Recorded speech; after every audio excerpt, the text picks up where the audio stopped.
অনন্ত জলিলের পরের ছবিতে বড় চরিত্রে অভিনয় করতে যাচ্ছেন হিরো আলম।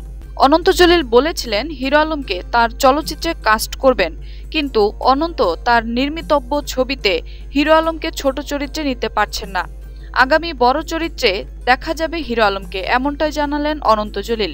এক সাক্ষাৎকারে অনন্ত জলিল বলেন, হিরো আলম একটা পর্যায়ে এখন চলে এসেছে, তাকে তো আর ছোটখাটো কোনো চরিত্রে আমি নিতে পারি না।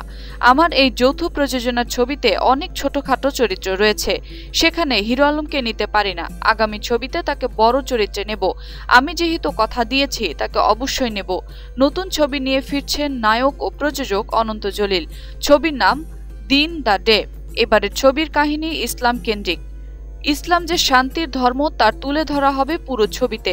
ছবির চিত্রনাট্য তৈরি করেছেন ছোটকু আহমেদ। অনন্ত জলিল জানান, দিন দ্য ডে চলচ্চিত্রে পোস্ট প্রোডাকশন চলাকালীন নতুন ছবির কাজে হাত দেবেন। সেখানে হিরো আলমকে অনেক বড় একটি চরিত্রে নেবেন তিনি। অনন্ত জলিলের এ প্রস্তাবে খুশি হয়েছেন সোশ্যাল মিডিয়ার ভাইরাল এ হিরো। মূলত বগুড়া সদরে এরুলিয়া গ্রামে বাসিন্দা হিরো আলম শৈশবে চানাচুর বিক্রি করতেন।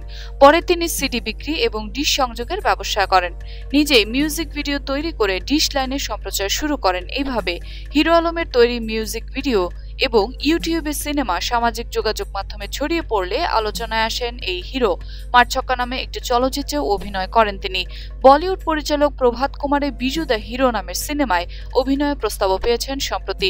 2016 সালে হিরো আলমের সঙ্গে ছবি তুলেন ক্রিকেটার মুশফিকুর রহিম এবং তিনি তা ফেসবুকে প্রকাশ করেন। এই নিয়ে বিবিসি হিন্দি, জি নিউজ, এনডিটিভি, ডেইলি ভাস্কর, মিডডের মতো ভারতের প্রথম সারির সংবাদ মাধ্যমগুলো তাকে নিয়ে প্রতিবেদন করে। সেখানে হিরো আলমকে বাংলাদেশের বিনোদন জগতের তারকা বলে উল্লেখ করা হয়। গুগলে কাকে বেশিবার খোঁজা হয় তা নিয়ে একটি তালিকা প্রস্তুত করেছে ইয়াহু ইন্ডিয়া। জরিপে দেখা গেছে সুলতান ও দাবাং তারকা খ্যাত সালমান খানের চেয়েও বেশিবার খোঁজা হয়েছে হিরো আলমকে।